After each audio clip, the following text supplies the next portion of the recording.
Welcome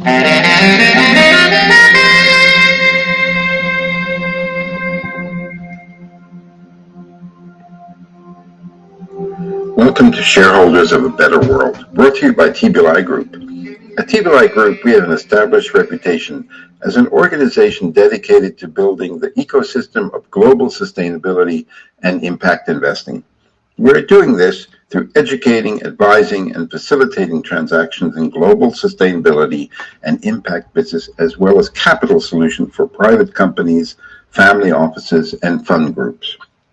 For nearly 25 years, TBLI Group has created a vertically integrated ecosystem of education to action through TBLI conferences and TBLI consulting. More about our company can be found at tbligroup.com. This webinar is brought to you by TBLI Foundation, which hosts educational learning experiences dedicated to a better planet. Through the foundation, we build sustainable communities by sharing the people and the experiences making a difference to so many of our lives around the world. Our weekly podcasts bring impact thought leaders that are doing and not only chatting. Now let me introduce my guest today.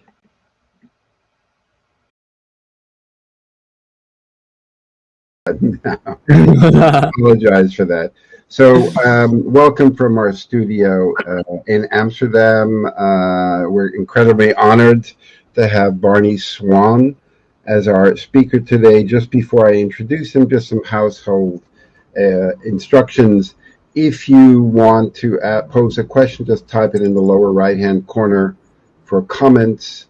If you want to send a private message, anyone in the group, just click on their photo in their avatar, and then a screen will pop up and you can send them a private message. So I'm really lucky and honored that we have Barney Swan, who's one of the unsung next-gen heroes in Asia, a polar explorer who's actually restoring nature over the whole continent in Australia. That's the ambition, and to replicate this. I know Barney's father, Robert Swan, quite well for a long time, so I'm really honored. So I always let the speaker introduce themselves and tell the audience who they are, what they do. So I'm going to leave it to you. I'm going to go on mute, and then you, if you need to share your screen with any of the slides that you want to show of the work that you're doing, just press share screen and you can do that. So thanks a lot, Barney, for taking the time. I know it's getting a little bit late over there. All good, Robert. Well, it's an absolute delight to be here with you, and thank you so much for mentoring me over this last 8 months or so in the right direction as I manage Climate Force, a charity out here in Australia, far north Queensland. I'm actually sitting in Daintree right now, the world's oldest rainforest, which is 180 to 220 million year old forest. So good to be calling into Amsterdam, and I thought perhaps I could just fly through 10 minutes worth of slides, kind of explain my personal leadership story that's led me to managing 370 acres of land out here with the vision to plant over 600,000 native trees and generate ACCUs on that.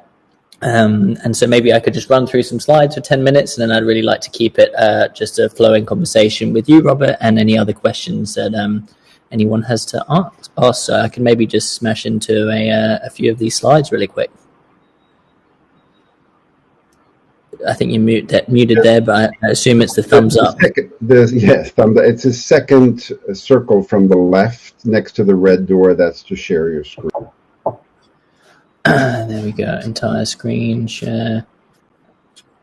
Excellent. Can you see this, Robert? All good? I assume everyone can see this. So it's a bit of an unlikely place to begin the journey, which is the South Geographic Pole, a hugely significant continent, Antarctica. Say 13,700 times the size of Singapore, to put it into perspective. A huge place that really does have the potential to greatly change our future. 90% of the world's ice is in Antarctica. 70% of the world's fresh water is locked within that ice. And no matter where you are in the world, we are all a part of changing Antarctica and indeed the world's future. And I think CO2 and emissions really is a very clean-cut metric when it comes to where we're at parts per million in the atmosphere, and all of our individual, corporate, student, government contributions to this bigger whole of CO2, along with other emissions a whole raft of them. But I think CO2 really is the elephant in the room, and therefore I wanted to bring a story that brought CO2 as an issue, climate change, and Antarctica together through skiing 2 months to the South Pole powered on renewable energy. This is our NASA-designed solar ice melting system. It definitely was a hard journey, 2 months out there, 2 months of no internet, a very, very challenging journey. Arrived there at the start of 2018, and that propelled me to jump on the world main stage, go to the World Economic Forum, twice the United Nations Climate Week, really connecting big time to the Sustainable Development Goals, ESG, CSR, a lot of the acronyms, a lot of the momentums, green bonds, so many of these international mechanisms that are really driving forward impact. But especially the SDGs really drew my attention, and I liked how they were compartmentalized.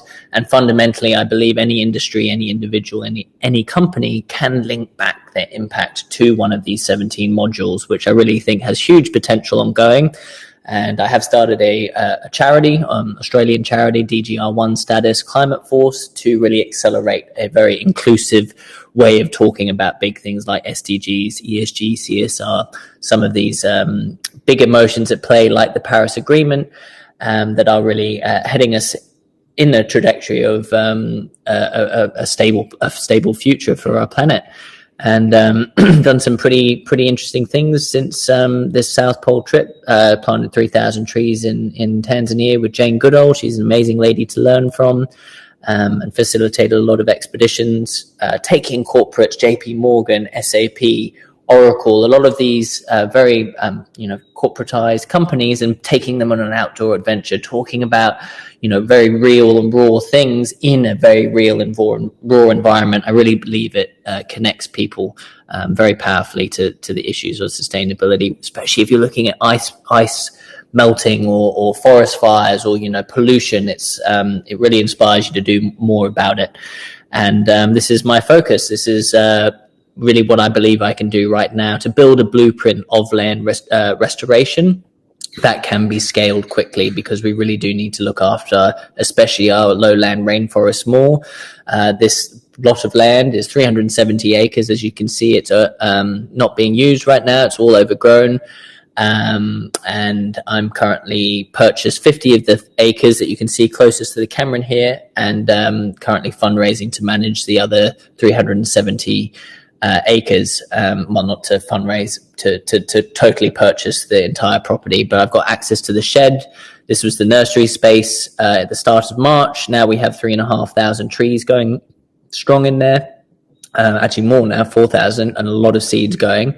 That's an aerial view of the first 50 acres. So you can see the mangrove ecosystem here is one of the most diverse in the world. Daintree mangrove system, over 14 mangrove types in there, very blue carbon orientated. And then behind this photo is the world's oldest rainforest, Daintree, which is where I'm sitting currently. And that's a different angle looking up the farm of some of the other 370 acre.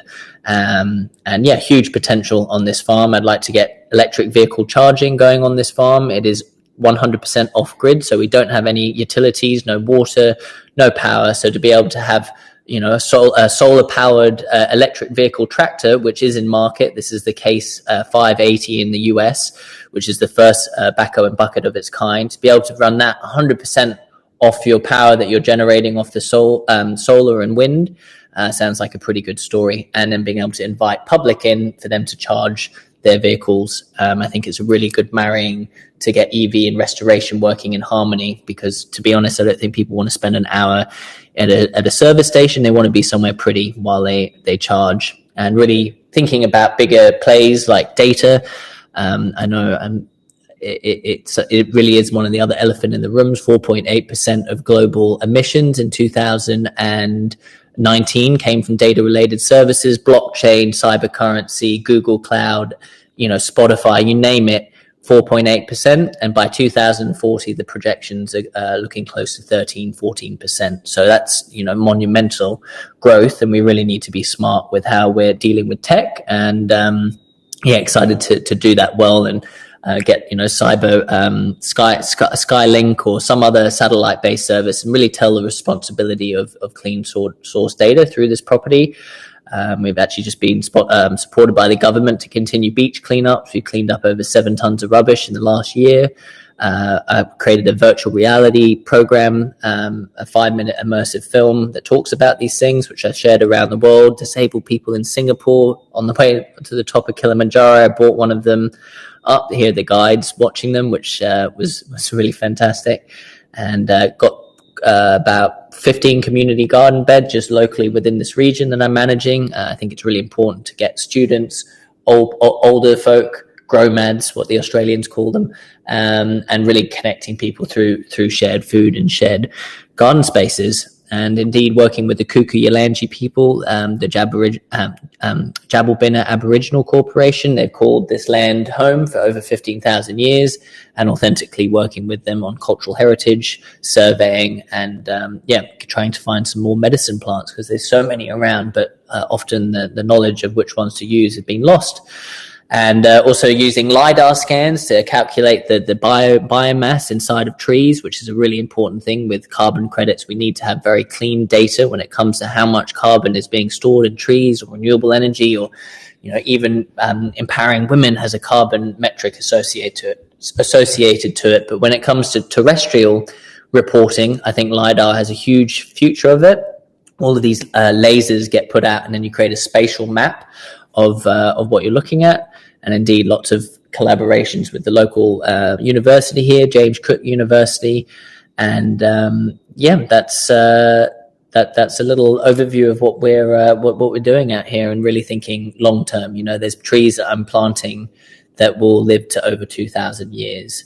And to think what our planet's going to be like in 2,000 years, goodness gracious, I can't even imagine in 10 years. But I'm really thinking long term with this. And if we can get this blueprint right on this property, it really can be a huge mechanism to increase trust, especially in the Australian market, which is very much lagging when it comes to emission reduction and sustainable development, ESG uptake. So I think this can be a huge catalyst. And this is my grandmother's hand. She's 106 in October, still going strong.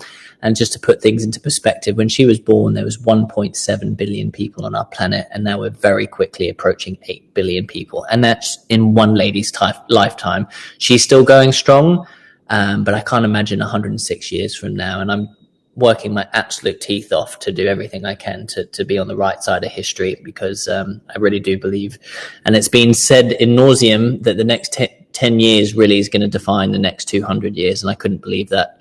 I fully align with that statement, and really just want to look after old growth forests. It takes millions of years to grow, and indeed be planting forests and managing waterways, and really connecting it to students, businesses, and indeed everyday travelers of what looking after country and making it good business out of it looks like. So those are some images. Sorry, I kind of waffled on there for a moment. It's kind of hard to sometimes gauge, but thank you very much for giving me space to just share some slideshows there. I think I only took up 11 minutes or so plenty of time for some good questions. And yeah, just to preface before Robert comes in, he has been a hugely generous with his time, and just thank you once again, Robert, for helping me map out what I've just shared in the last 10 minutes, and really have appreciated your expertise, especially when it comes to ESG and some other mechanisms that we really need to push in the right direction to make them even more trustworthy and accountable. And I hope things like blockchain and other mechanisms can also reduce the amount of corruption and kind of nonsense that goes on. But I really have appreciated your fair dinkum, as they say, input into what I've just shared. So thank you very much, Robert. My pleasure. I had a couple of questions. If I got it correctly, your project in Australia is a kind of lab to show how you can restore nature and generate enough revenue to keep the lights on, correct? correct and to get very, very unique data, because it's one thing to say you do something, but if you have 4 or 5 different data plugins, whether it's the laser scanning or the drone surveillance or on-ground reporting, and fauna surveying, you name it, how we tell the story of converting something into grass paddock back to a super biodiverse rainforest, that story I think can be done so well on this property. And it can really make good business sense, both from ACU return, like blue carbon, green credits, all of those things, but also linking it back to, ESG criteria, things like GRESB and all of these reporting. If we can show that we're really doing good, not just for the frogs, but also good governance standpoints and general social benefit for ecotourism and education research, linking it to school curriculum for both tertiary and primary school education. I think this really has that potential to be a model that can hopefully pop up not just in Australia, but other high-risk places like Indonesia, Borneo, Sumatra.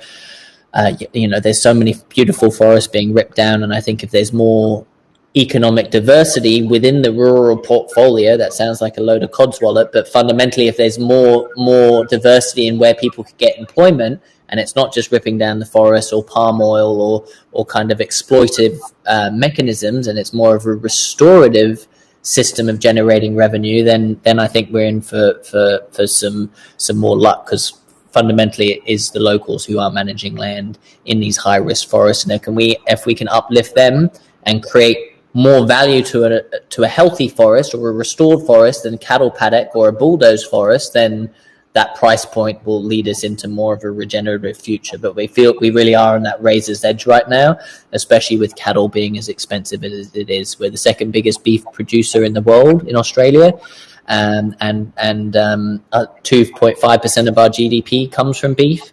And Queensland, the state that I'm in, 80% of national deforestation happens in this state every year, and that's between 350, 400,000 hectares is dropped every year. 90% of that's for cattle. And so we are the biggest lag state in regards to being redneck to kind of liberal, and we've got the worst renewable to coal ratio, and we're deforesting more than any other state right now, because there's a lot of the other states have done their clearing 20 years ago, and now they're catching up here. And it really is kind of like Texas, Queensland. It's quite a cowboy go get 'em kind of attitude, and as a result, it doesn't have as much regulation, and there's still a really per capita, we're way over Brazil right now with our deforestation rates in the state that I'm in. So it feels like ground zero to be really making some very good impact, and if farmers can make money from it, then hopefully if you've got whatever 1,000 hectare property, even if you put 5% of that back to greenery, you do that 100-fold. You're talking about a lot of land to restore and help create resilience in the farmers, also the local community and people who are coming in and out of those spheres. So a bit of a long-winded answer there, but fundamentally really see this as a blueprint to scale out into the market. I understood, I'm correct me if I'm wrong, but once a rainforest is cut down, you can't restore the rainforest by putting it back to what it was. But you seem to be trying to do that. Did I misunderstood? To be honest, Robert, with the reality of you look at the 4 big emission scenarios with the Paris Agreement, the absolute best one of that, we're still looking at least 3 degrees, 4 degrees. Like, we're not going to stay under 1.5. That's total. The thing has left left. You can't even see the smoke over the horizon anymore. The train's gone. And as a result of that, we need to create forests that are climate resilient and both dealing with temperature flux and sea level rise. So we're right in that perennial zone between mangrove and rainforest. Therefore, it's a buffer, and the land like that, we can plant it and plan for it. But in 300 years, it's not going to look like what it looked like 100 years ago. But hopefully, it's going to be more resilient for 500 years down the track. God knows where that goes.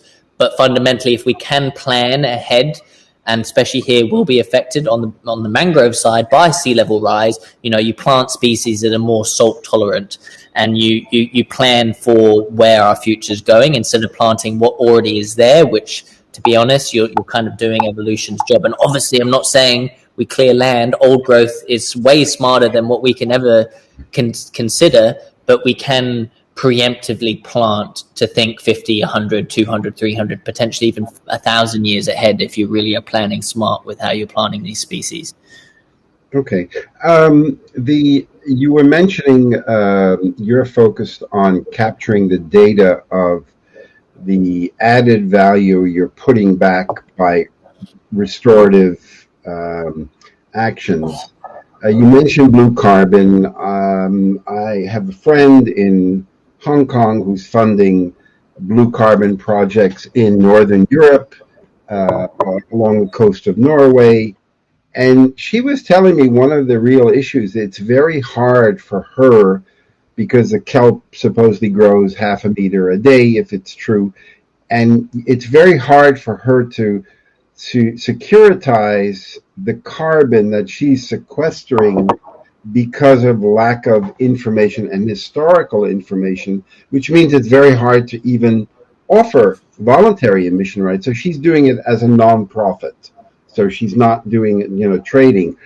Isn't that one of the issues? Because most of the voluntary emission rights was around agroforestry, which is mainly REDD+, avoided deforestation and conservation. And there hasn't been a lot of data and information about restoring agricultural soil to sequester carbon.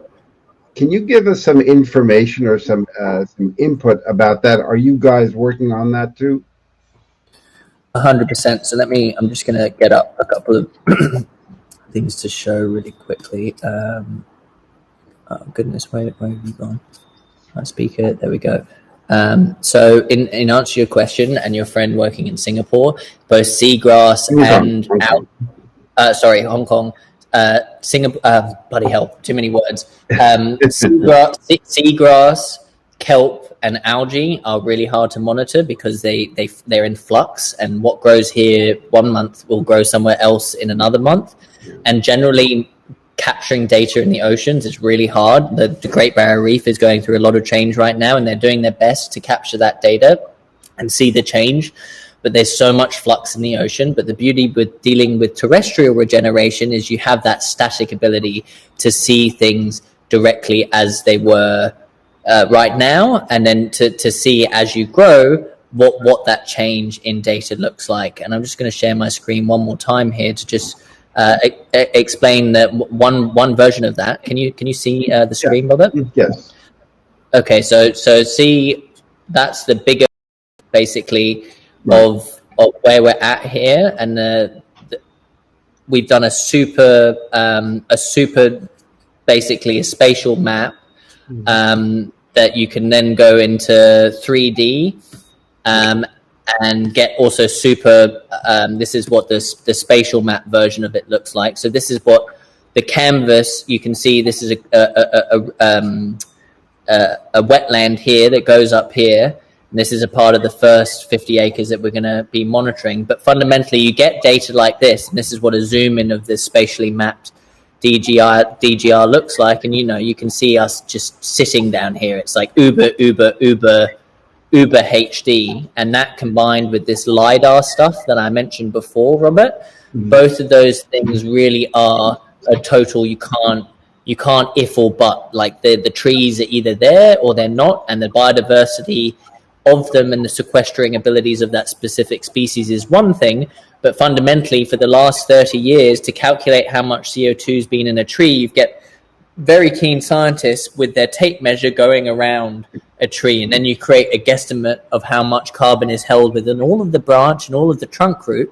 But now that laser technology can literally be 98% accurate. It can tell you even these little twigs how much CO2 and carbon is being held within that. So as a result, I think compared to working in the ocean, being able to track especially perennial regeneration and getting the data through LiDAR and through drone tech and using AI mechanical weed control to be making sure that you're managing the weeds between the regrowth, and you've mapped out all of the trees and they're all on this spatial map that's being live and tracked, and you can see what will be beautiful in 20 years is that you'll be able to see literally these before and after shots, but whole transitions. It's like a time lapse for 20 years. Imagine seeing, you see the epic David Attenborough sunset multi-day time lapse, but imagine seeing 20 years of regrowth. And the beautiful thing, especially with the drone mapping, all of that has been hardwired into that at first flight, and then you just send it right on that same trajectory, and to the inch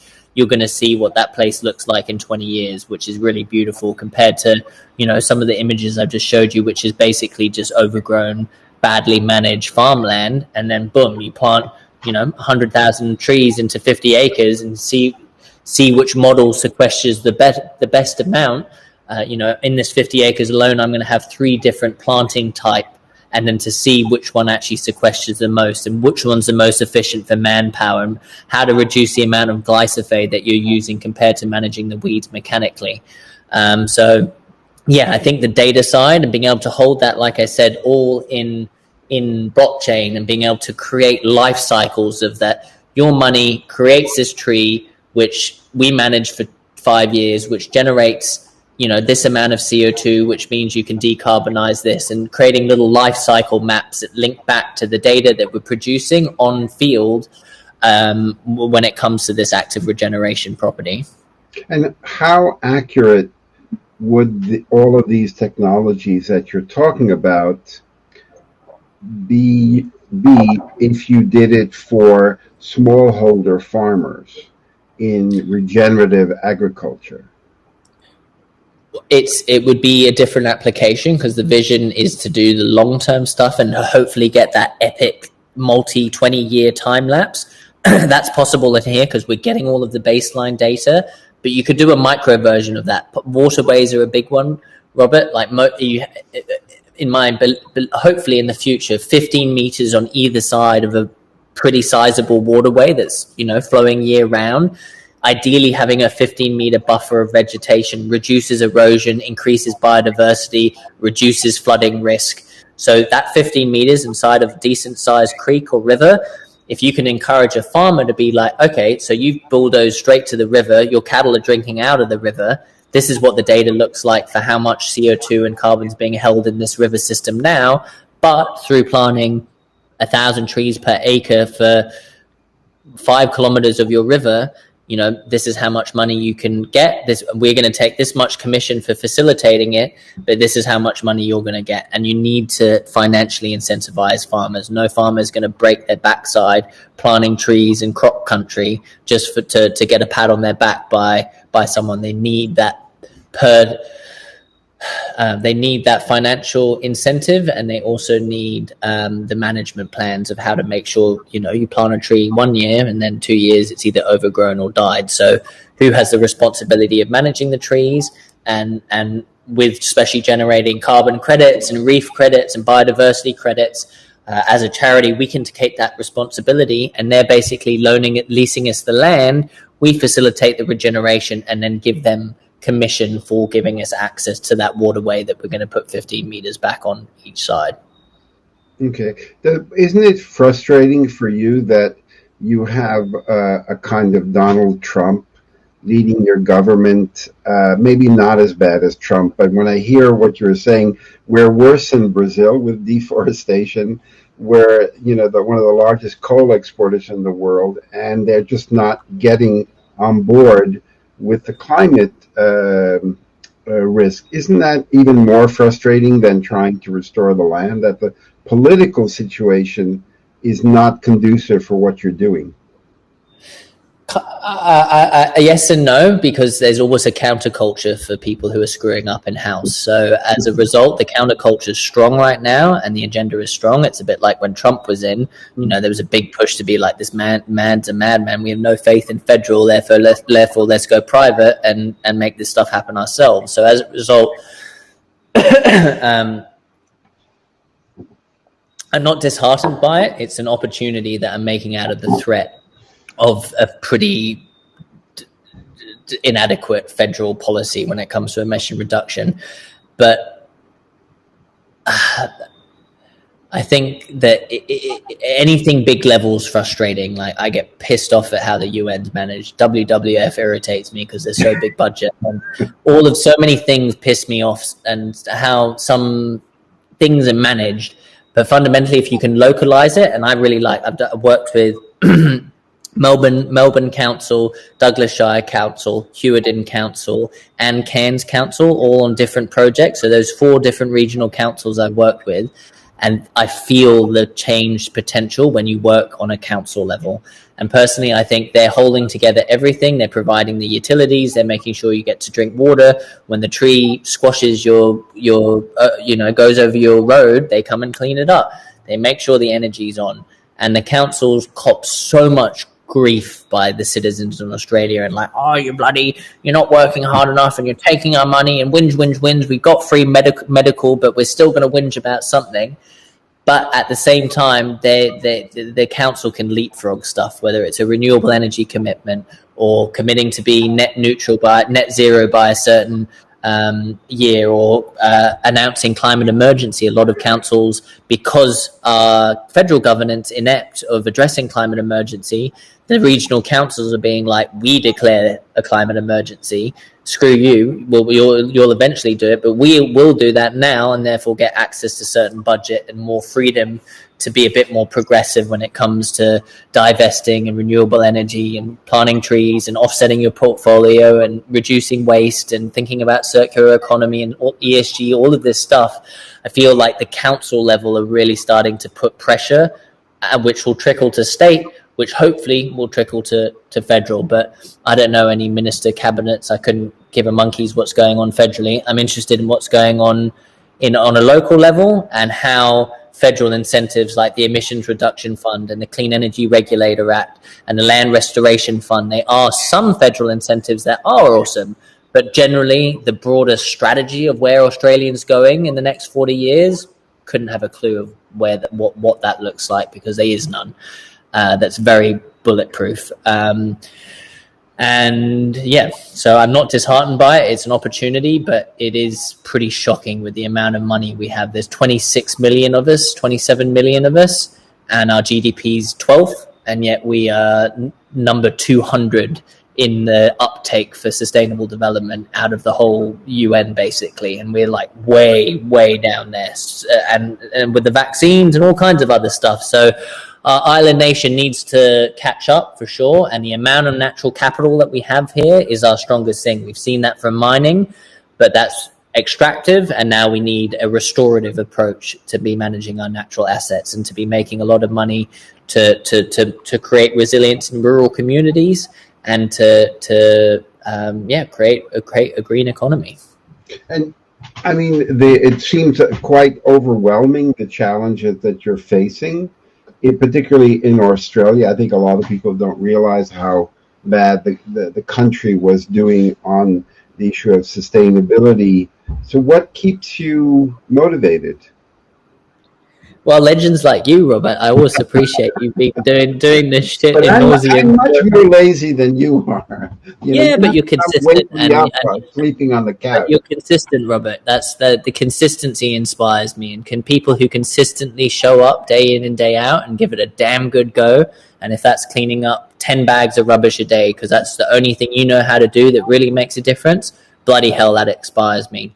Lazy people making excuses, people pointing fingers, those people irritate me. And I really respect your consistency as a leader, and that sort of stuff inspires me, because it's not you can't just go do sustainability for the weekend and then go and live a normal week. It's an entire system shift on an individual level, on an institutional level, and that requires day in, day out grinding effort. And obviously we've got to respect ourselves and mental health and the whole thing and not burn out and go crazy.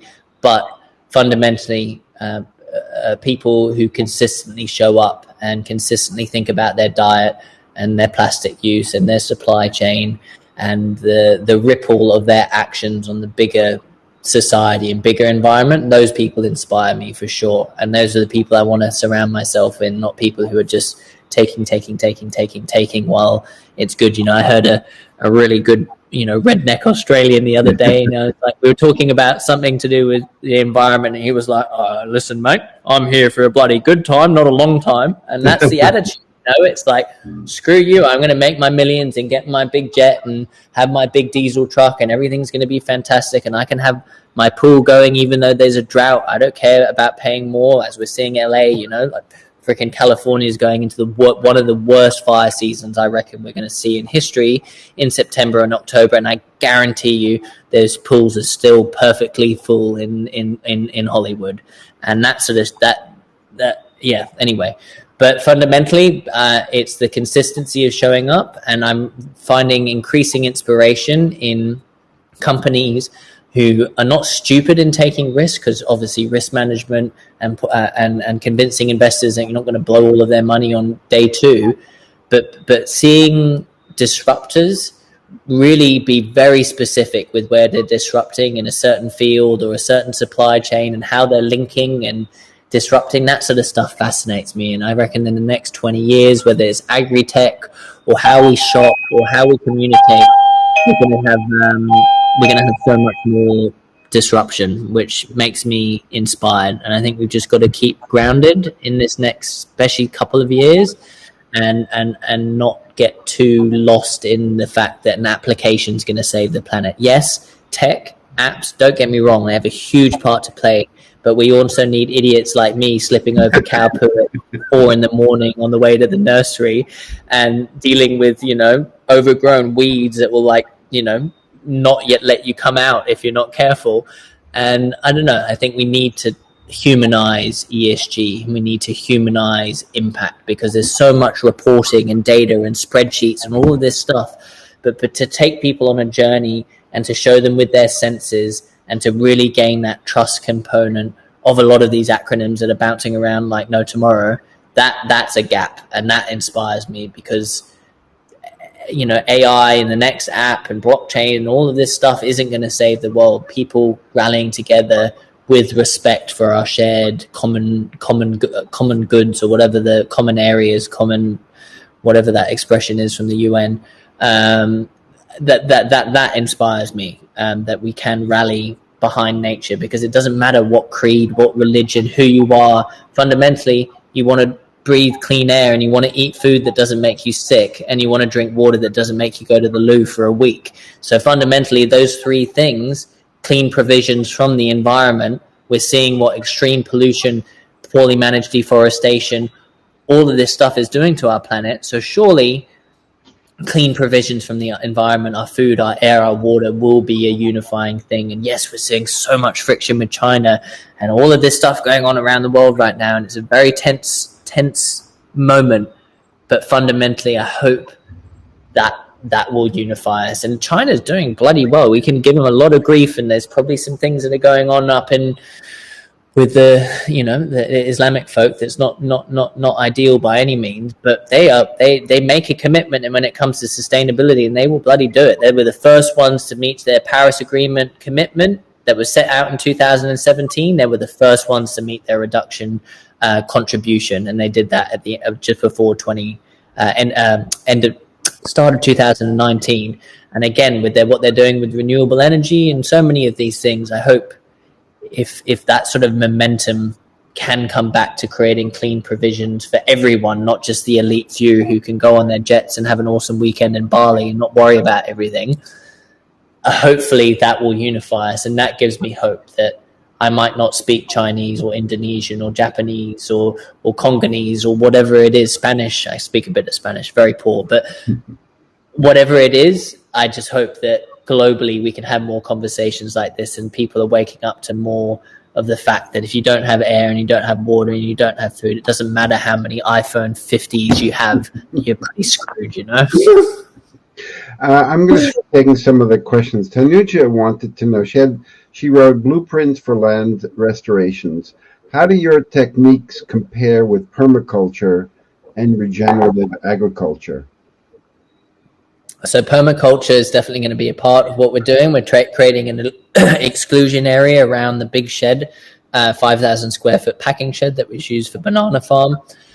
And really wanting to create that permaculture system of how we're using our water, our compost, how it's all linked, not losing any water, probably getting some aquaponics to get fish in there. And fundamentally linking back to the other part of your question,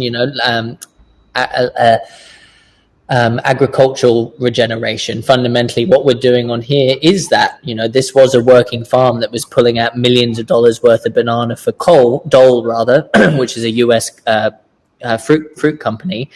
So fundamentally, this is a blueprint for agricultural regeneration, and it will have a permaculture component to it to feed the people who are working on it. We've like I said, we've got 15 big garden beds, big garden beds, and tomatoes and dragon fruit and mangosteens, and getting some durians and some fruit trees going, because fundamentally in another 20 years having fresh, free, organically grown food also pretty important. So we are definitely bringing in that component of permaculture and keeping the organic status. This has been a banana farm, large scale, but they've always kept that as an organic farm. So the biome is still intact. And in regards to your question before, Robert, in regards to will a rainforest ever be a rainforest again, if you can hold that biome together and not destroy it with chemicals, then there's hope, because that's where the mycelium live. And fundamentally, a forest is run by mushrooms. It is run by mycelium, microalgae, like all of these little webs that connect trees and how they feed each other and how they, do their tree thing. And fundamentally, a grass system is a bacteria-based system, which is most of this now. And then we need to convert that back into a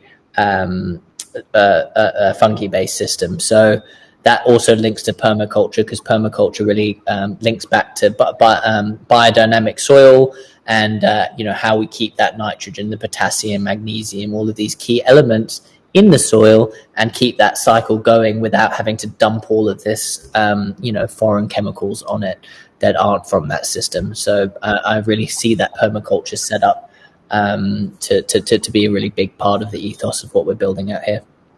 Okay, Arco wanted to know, very evocative, Barney, so thank you for this. What challenges did you face while acquiring land for restoration purposes? Also, challenges when partnering with the tribal communities? Oh, yeah, they're both didn't mess around with those questions, did you, mate? Well, he's in that space where you are, so that's why he knows what he's asking. Yeah, I mean, it's purchasing the land is tough. For example, a government grant is not going to give a charity funds to plant to purchase land. They'll give money to manage land, but not to purchase it. So the government's out of the question. I have to go private to purchase the full property. So it was 264, and this is all Chatham House rules. I appreciate no one sharing this out of this. So 264,000 to purchase the first 50 acres. And that was done on a basis of the accus from that 50 acres will pay off the person who's given that donation, and anything above that can be reinvested back into our property. And the total price for the whole land is 2.5. So we've already raised 264, and then we're going to be paying off the remainder of that through similar elements of creating, sections that are being paid off, and the credits either given back as accus for that initial capital, or potentially just straight donors. We are tax deductible within Australia, and boom, someone gives me 2.2 million tomorrow, we purchase the whole thing, and then we can generate the credits and make our own revenue. But from an ROI perspective, that's the model that we're going on with the land, that you give us the capital to purchase the land, we manage it, we plant the trees, we get the funding for the machinery, the nursery costs, the employment hire, we generate those credits, we give you back the money that you gave plus interest for that initial land purchase, and then we reinvest the rest. So that's the model that has come out of a lot of to and fro, because fundamentally the biggest challenge with the land purchase, is it just a donation or is it a ROI?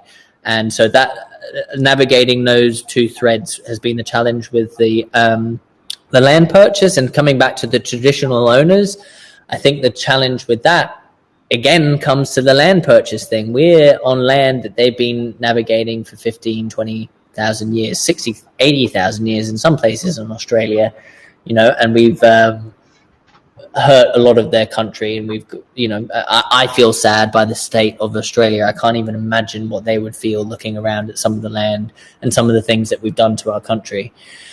And so I think that the challenge with the traditional owners is to be really authentic, but not to expect a dime from them. And because I don't deserve anything from them. And if I keep that strong in my heart, that I can invite them along, and it's their choice to join me. I shouldn't feel disappointed if I invite them to a tree planting event and no one rocks up. But if I do invite and I get 5 people rock up, awesome. But I think that there's too much expectation often with working with traditional owners.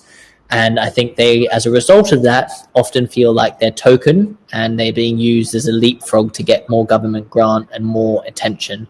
And I've definitely caught myself doing that, talking about my association and partnership with the Kuki and Angie people to benefit what I'm doing, instead of to be proud of that I have made that effort, and I should be proud of that. And I love their knowledge, and I love their Dreamtime stories, and I love knowing all of the different bush tucker plants and how to hunt and how to manage land and how to crush the cycad seeds and wash them in a certain way so you can eat them, and so many amazing things, and how the mountains were formed and beautiful stuff. But even I've had to catch myself to not share that partnership as something that is token, because they are hugely sacred song lines all around this country, and that needs to be honored more, with more integrity, and to get them to tell you guys and me about it instead of me telling you about it, because I only know so much, and I can have a yarn and I can go out into the bush for a week and survive. Don't get me wrong, I may not look like a bit of a whatever, but I can definitely go out bush for a bit. And I don't know. And I think the more you can connect on country with the traditional owners as well, and just stand under that tree, have a good yarn for an hour, don't have an agenda about the conversation, and just meet them eye to eye as human to human. And I think that's how you gain respect and rapport and trust within those traditional owner groups. And if you don't do that, you'll be labeled as this kind of thing instead of being seen. And I think you really need to go in without the agenda. And and the junior ranger stuff, I'm excited to help young kids feel inspired to join the ranger groups out here, which are linked directly to the traditional owners. And thanks for those questions, hard-hitting questions for sure. Deepan had a question. My question to Barney is specifically regarding mangrove preservation through blue carbon or any other kind of impact investment. Is there a mechanism where individual sites or efforts can be looked at for blue carbon instead of current institutional mechanisms? He's asking because he's working with a couple of mangrove dwelling communities here in India and finding it difficult to explore blue carbon opportunities for them. Awesome question, mate. And I'm just if I put a comment in here, everyone will see it, right? Yeah, so yeah, I just put into the question the chat function there, which is look-see farm modeling. And this is an Australian version, I think, of what you're looking for. But basically, you draw a boundary over where you want to restore, or just of a native ecosystem, and it gives you the carbon drawdown equivalent for that. And if you do that box over a mangrove system, it will give you that associated. And I'm sure this obviously won't work in India, unfortunately, but this is what works in Australia. And you could create a similar model that has a different automized function, because obviously if you go out in the middle of Australia and you do the box, there's desert with a couple of bushes and some lost lizards. But you do that in a mangrove ecosystem, and it's amazingly by the biomass in mangrove ecosystems are almost double the amount of most rainforest systems.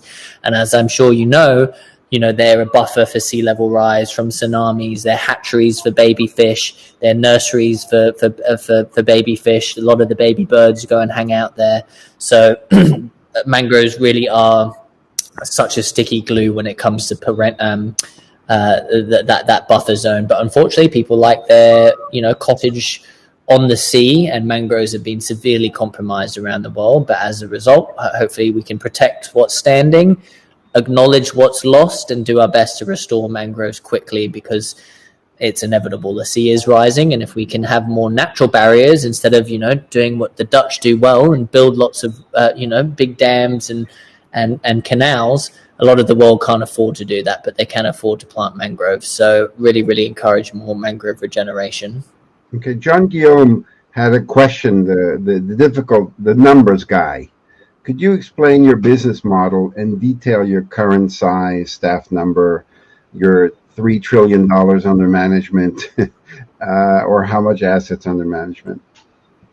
Too easy. So yeah, I've got the pesky founder, Madman Me. I've got Rachel, who's our outreach coordinator. I've got Amber, who manages social media. Trent, who's out in America doing our website. I've got Asita, who's doing resources. I've got Jara on operations. I've got Matthew on farm logistics. Liana manages my nursery. And on top of that, I've got about 10, 15 volunteers. Okay. We've just covered our operations for a year for $170,000. We've just got some government grants. This $264,000 50-acre property is under our total title governance.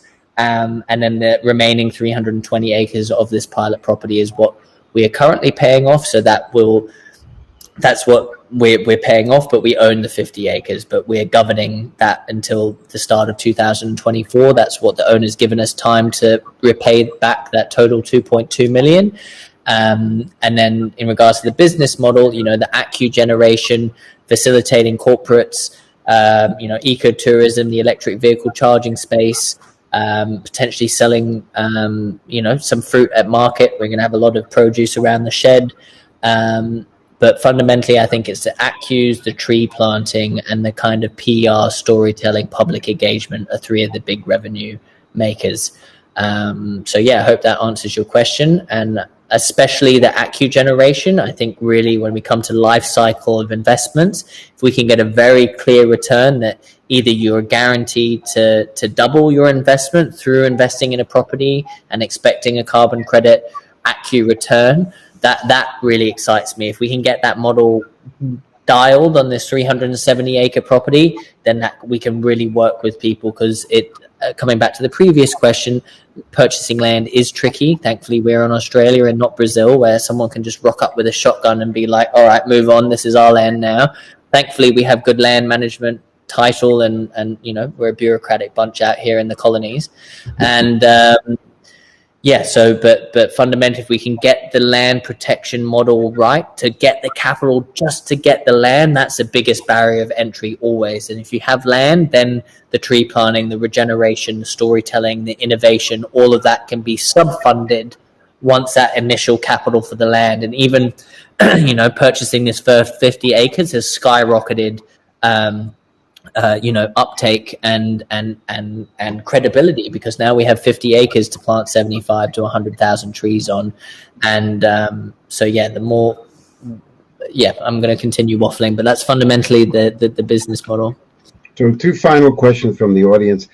Ashish wants to know, is this approach similar to the Miyawaki method of regrowing the forests? I'm not sure if you're familiar with that. I'm not.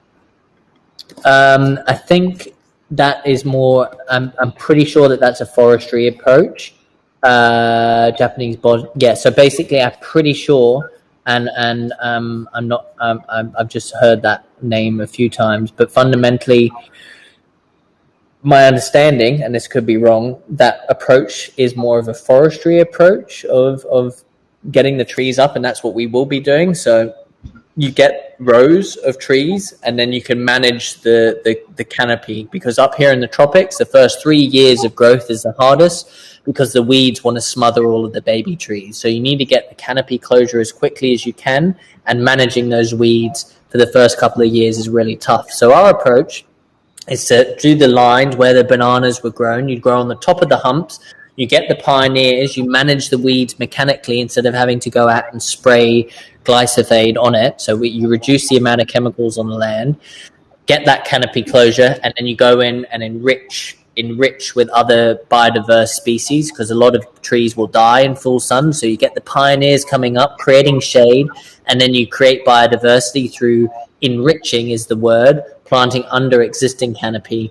And then after you do that, then you've got a full the 4 stages of canopy, and then that you personally, I think that's the best, quickest way to regrow a forest, that conserve biodiversity, reduces chemicals, and it's just efficient, because we need machines to help us out. If you're dealing with hundreds of acres, you can't be out there by hand.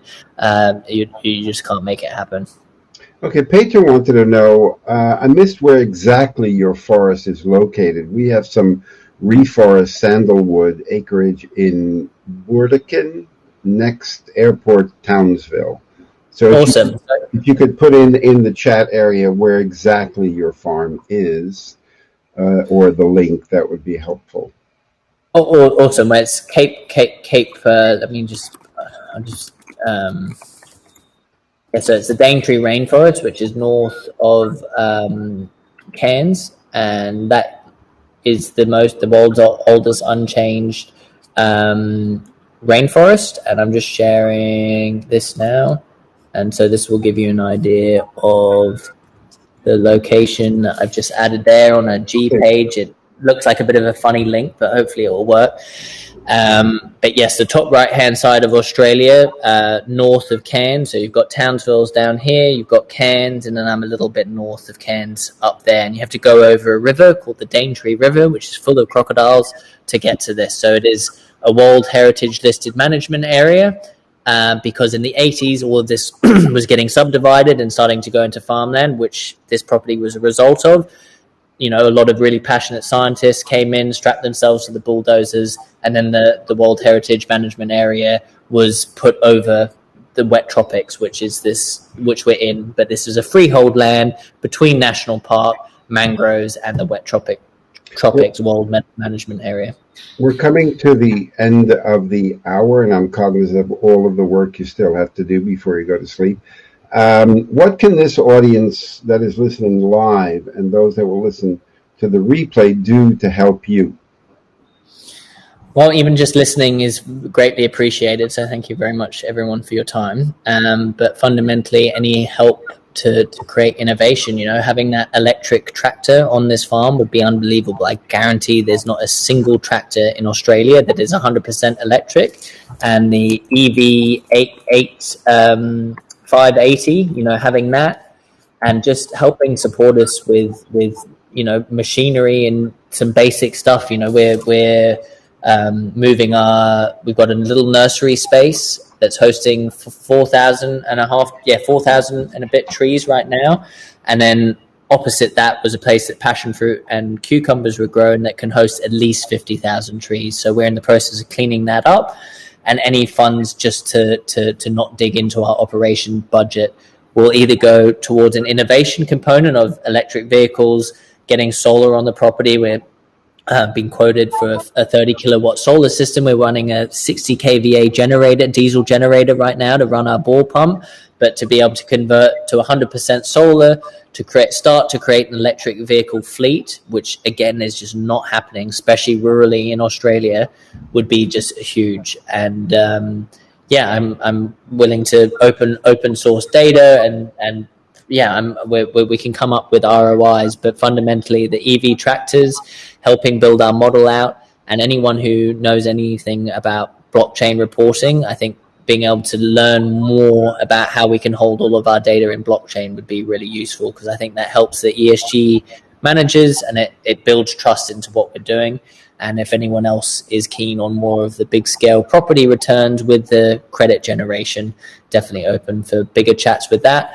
And the final note, we've assessed 32,000 hectares of land, which is just under 60,000 acres between 23 properties throughout Queensland, totaling, using that modelling that I sent up there, back to the mangroves question, the look-see modelling, which will generate 2.5 million tons of CO2 through both human-induced and direct reforestation in the next 25 years. So over that 32,000 hectares, we can generate 2.5 million return in ACCUs, and the price right now per ACU is between $20 and $260. So, and to purchase all of that property would be 22 million. So you could make at least 17 million return just with the ACUs on that large scale stuff. So anyone who's keen to talk with that, but anything to support operations day in, day out, you can't see too much. There's quite a lot of blisters and madness going on here. So definitely need some more machinery and definitely trying to move off diesel. So having that Case 580 tractor would just be an absolute game changer. Thank you, Barney. I'd like to take a group selfie before we kind of wrap up. So basically, everyone just wave to the camera and just take the photo, and then we'll send a collated photo of everyone who's taken the photo, and then I'll mail that to everyone. I'll also mail out the replay of this talk, so anyone can access this, and those who also weren't able to attend live. Barney, you're a superstar. I want to thank our entire production crew for making this webinar possible. Sam, our producer, crypto genius and ramen critic. Ricky, my absolute better half with no filter. Xi Jinping, our head of transparency and integrity. Donald Trump, our gender diversity lead and dog whisperer. Vladimir Putin, our head of conflict resolution. Jeff Bezos, our human resources and full tax compliance leader. Mark Rutte, our memory expert, and Elon Musk, our humility coach. So thank you for all of your collaboration and support that we've done. Barney, you're a superstar. And if you want me to share anything about the work that you're doing, either a link for donations or investment or DEX, just send me in an email and I'll distribute that among everyone. Thank you all very, very much. And thank you all for coming. And Barney, you're a superstar, and keep up the great work, and happy to continue to support you in any way that we can. I'm going to end the group selfie. You stay well. Thanks for sharing. Bye-bye. Cheers, Robert. Bye. Okay, we do this. Okay, yes. And we will stop the streaming. Yes, stop.